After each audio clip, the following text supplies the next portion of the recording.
भिखारी,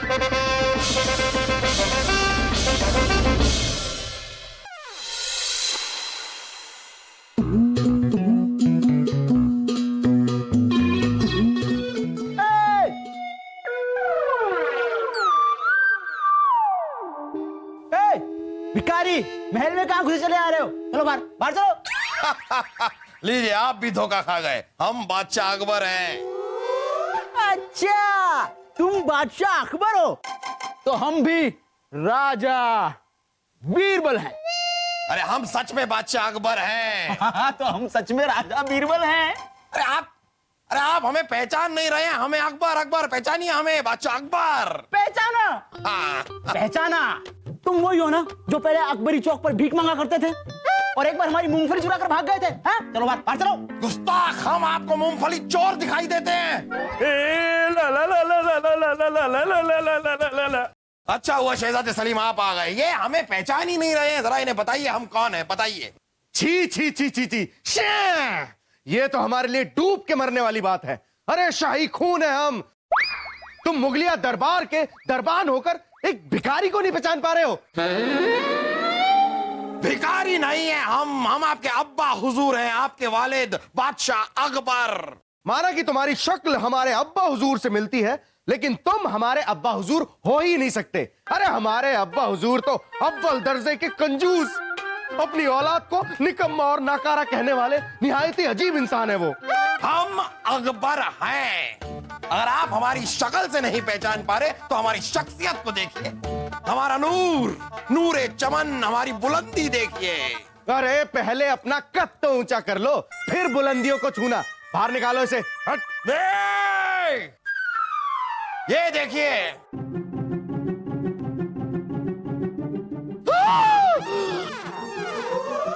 हम तो बस आप दोनों के अक्ल का नमूना देखना चाहते थे, लेकिन हमें पता चल गया है कि आप दोनों में अक्ल तो है ही नहीं, सिर्फ नमूने हैं आप दोनों। आप हमें दीवाने खास में मिलिए और आप भी हमें दीवाने खास में मिलिए। बहुत जल्द भीख आप मांगेंगे।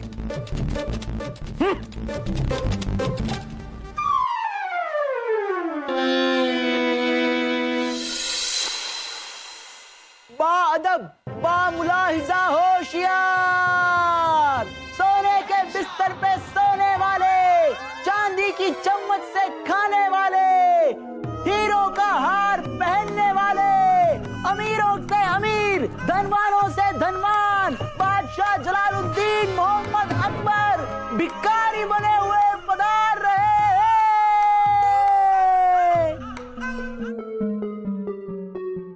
तशरीफ रखिए। जापाना, आप ऐसे भिखारी के भेष में क्यों हैं? अरे बीरबल, हम अपनी प्रजा के पास भेष बदल कर यानी कि भिखारी बनकर गए थे भीख मांगने, लेकिन ताज्जुब की बात यह है कि हमें किसी ने भी, एक इंसान ने भी भीख नहीं दी।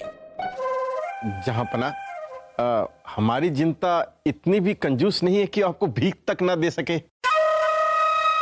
मुझे पता है फूफू, आपको किसी ने भीख क्यों नहीं दी होगी, क्योंकि आप तो शरीर से एकदम हष्ट पुष्ट दिखते हैं, एकदम खाते पीते खानदान के।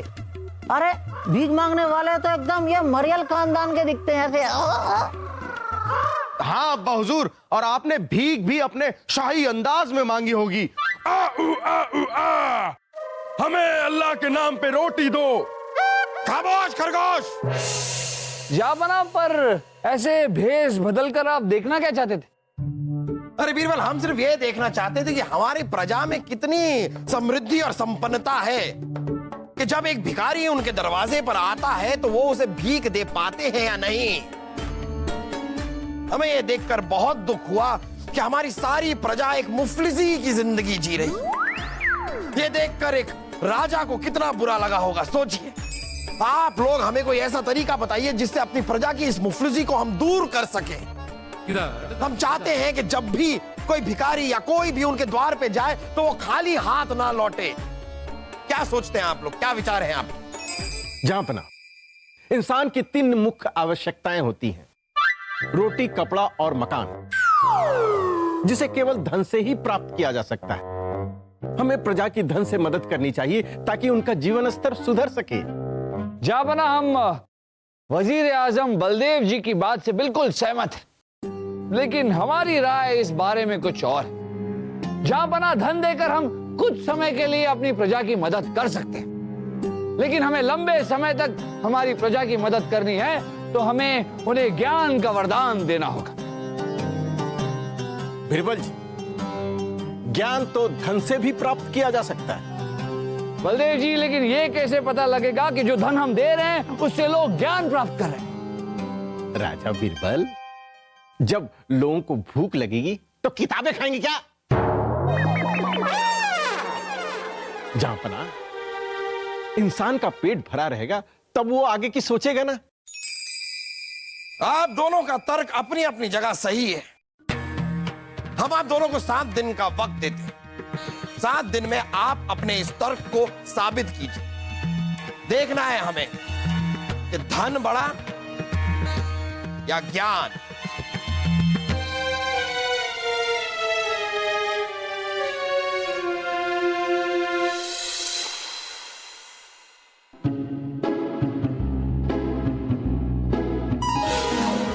कौन है? कौन है? ए? कौन है?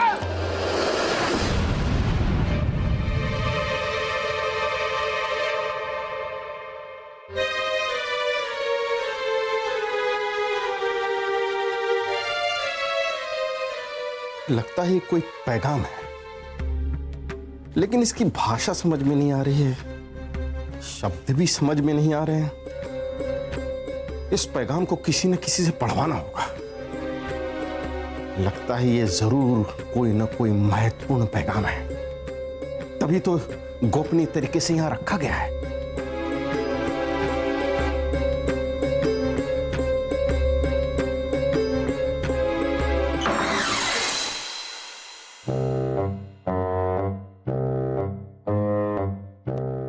आदाब अर्ज है। आदाब आदाब इमाम साहब, बैठिए बैठिए बैठिए। कहिए हुजूर, कैसे याद फरमाया? इमाम साहब, इस पैगाम को जरा पढ़कर बताइए।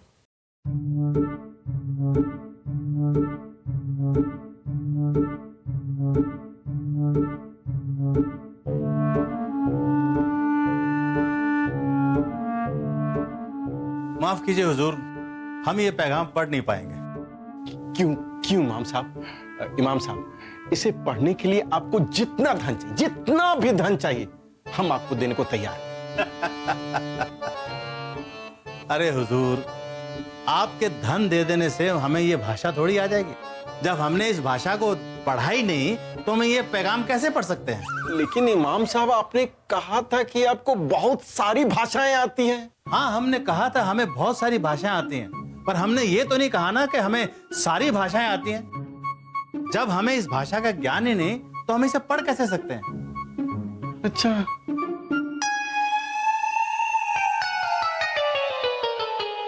किसने लिखा है ये? पता नहीं, लेकिन हमने तो नहीं लिखा।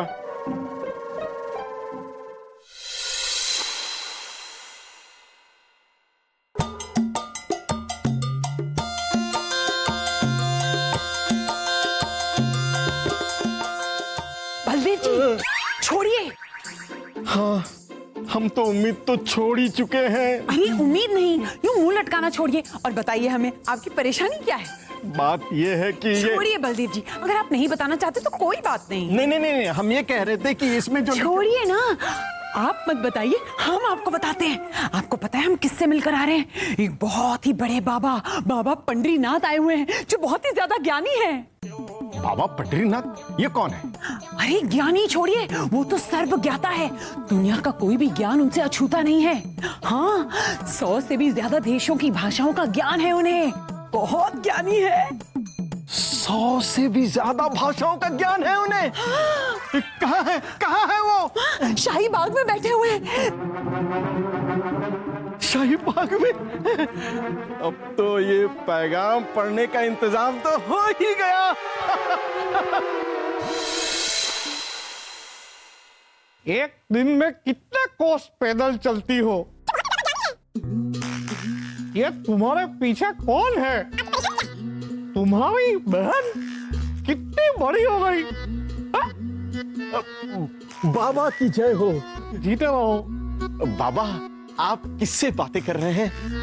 चींटियों से। चींटियों से? चींटियों से भला कोई बातें करता है? अगर हमें उनकी भाषा आती है तो क्यों नहीं कर सकते? तुम बताओ कैसे आना हुआ?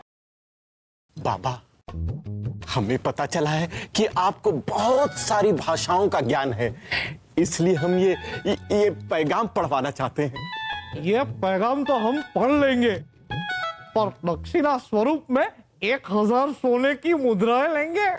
अवश्य बाबा, आपको अवश्य मिलेगी।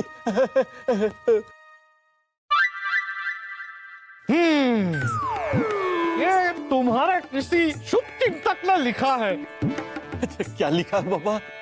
वो आपको आगाह करना चाहता है कि किसी भी क्षण आपकी मृत्यु हो सकती है। मृत्यु? बाबा यहाँ में किससे खतरा है? किसी से भी हो सकता है। कोई आपको महल के अंदर आपके खिलाफ षड्यंत्र रच रहा है।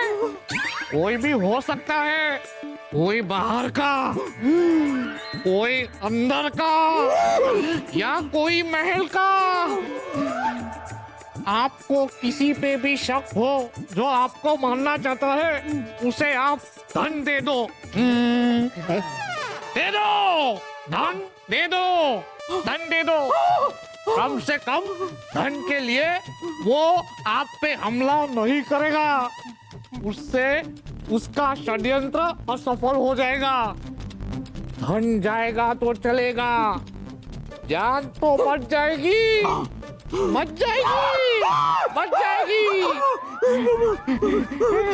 धन अवश्य आप सत्य कह रहे बाबा। बाबा 1000 सोने की मुद्राएं।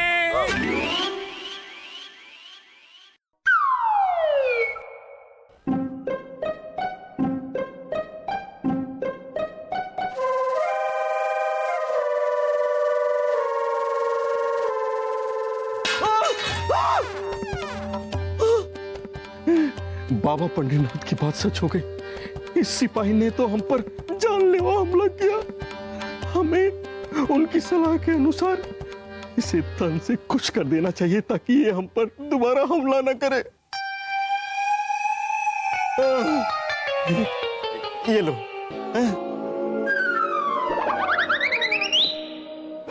सोने की मुहरें।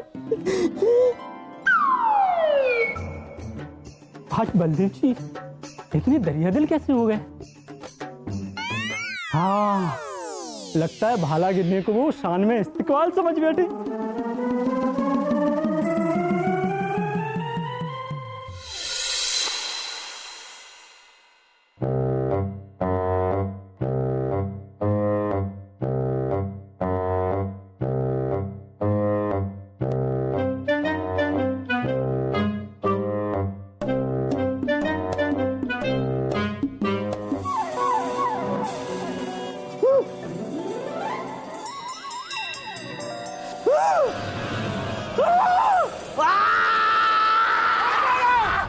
बेटा वासु, ये क्या कर रहे हो? क्या कर रहे हो? मुझे पता है पिताजी मैं क्या कर रहा हूँ, और जो मैं आज करने आया हूँ ना वो तो मैं करके ही जाऊंगा। बेटा ये क्या कर रहे हो? ये लो सोने की मोहरें, ये ले लो। हाँ हाँ हाँ, ये तो मैं ले लूंगा, लेकिन आज जो मैं लेने आया हूँ ना वो तो मैं लेकर ही जाऊंगा। बेटा जो हमारा है सो तुम्हारा ही तो है। इसीलिए तो अपना समझ के ही लेने आया हूँ पिताजी। बेटा मारकर तुम्हें क्या मिलेगा? अरे पिताजी, मारकर मुझे क्या मिलेगा? मन की शांति मिलेगी, चैन की नींद मिलेगी। बेटा अपने सगों को मारकर तुम्हें मन की शांति मिलेगी क्या? क्या बात कर रहे हो पिताजी? आपने कभी बताया नहीं कि चूहे भी हमारे खून के रिश्तेदार हैं? चूहे? कौन से चूहे? अरे पिताजी, चूहा आपके शयन कक्ष में आया है, यही बिस्तर के नीचे छुपा होगा।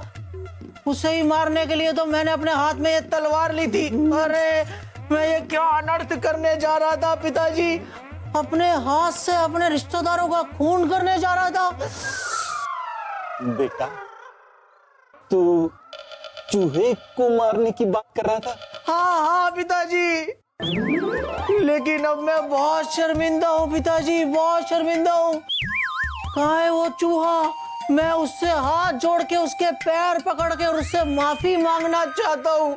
अरे चूहे भाई साहब, और चूहे चाचा, कहो चूहे। अरे चुप कर चूहे! देखो, निकल निकल यहाँ से, नहीं तो तुझे छोड़ूंगा नहीं। निकल! हाँ पिताजी, जा रहा हूँ। अरे भाला गिराकर इस्तेमाल किया और बलदेव जी ने खुश होकर सोने की मोहरें दे दी। क्या बात कर रहे हो? हाँ, तुम सब भी ऐसा ही करना, देखना इस पर हम सबकी चांदी होगी। हाँ, बलदेव जी आ गए।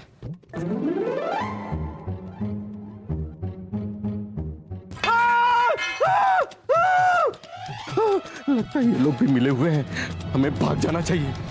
बचाओ! अबे ये तो झूठ बोलता है, मारो इसको।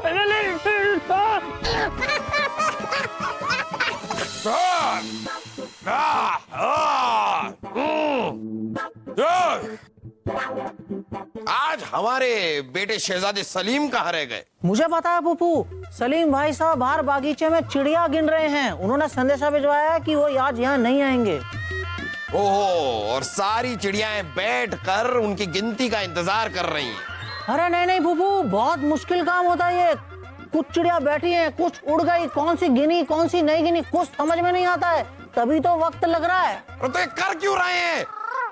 जाओ पन्ना! कौवा आ गया। बचाइए, आप तशरीफ रखिए, आप तशरीफ रखिए।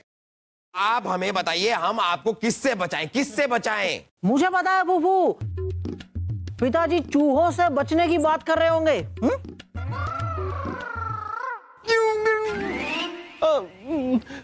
जहां पर बात यह है कि हमें एक पत्र मिला है।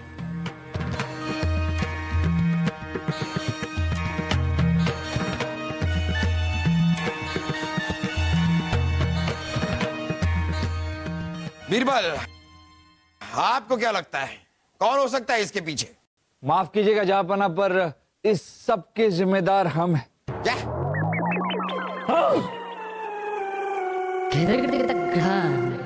दरअसल बलदेव जी के साथ पिछले कुछ दिनों में जो कुछ भी हो रहा है उसके जिम्मेदार भी हम हैं। ओ बीरबल जी, मतलब जो महल में चूहा आया था वो भी आप ही ने भिजवाया था? चुप कर बेवकूफ!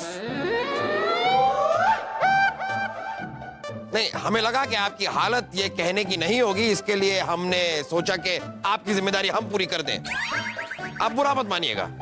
शुक्रिया जहांपना, शुक्रिया। खैर, अब बीरबल आप बताइए कि आपने ये सब किया क्यों? अपनी बात साबित करने के लिए जापना कि ज्ञान हमेशा धन से बढ़कर होता है। जापना इंसान धन कमा सकता है, पर बिना ज्ञान के वो गवा भी सकता है।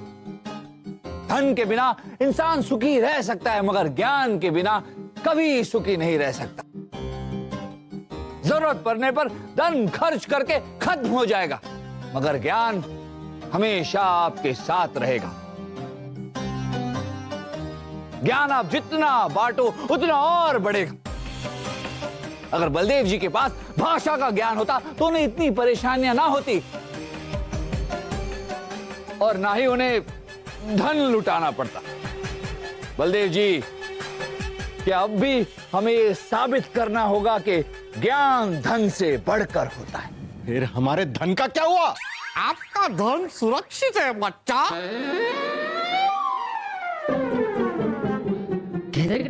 ये लीजिए आपका धन। लेकिन और बाकी हमारे धन का क्या हुआ? अरे छोड़िए ना बलदेव जी, क्या कर रहे हैं आप? अभी तो आपको समझाया कि धन जरूरी नहीं है, जरूरी है ज्ञान, जरूरी है शिक्षा। बीरबल ने आज एक बात जरूर साबित कर दी कि हर धनी का ज्ञानी होना जरूरी नहीं, लेकिन हर ज्ञानी के पास धन जरूर होगा। इसलिए आज हम मोहम्मद जलालुद्दीन अकबर ये ऐलान करते हैं कि आज के बाद हमारी रियासत में कोई भी अशिक्षित और अज्ञानी नहीं रहेगा।